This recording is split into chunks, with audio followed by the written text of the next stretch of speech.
C. Joseph Vijay எனும் நான்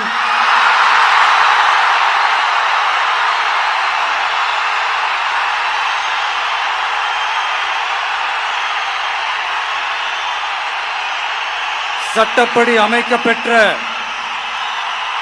இந்திய அரசியல் அமைப்பின்பால் உண்மையான நம்பிக்கையும் மாறா பற்றும் கொண்டிருப்பேன் என்றும் இந்திய நாட்டின் ஒப்பில்லாத முழு முதல் ஆட்சியையும் ஒருமையையும் நிலை நிறுத்துவேன் என்றும் தமிழ்நாட்டு அரசின் முதலமைச்சராக உண்மையாகவும் உளச்சான்றின்படியும் என் கடமைகளை நிறைவேற்றுவேன் என்றும்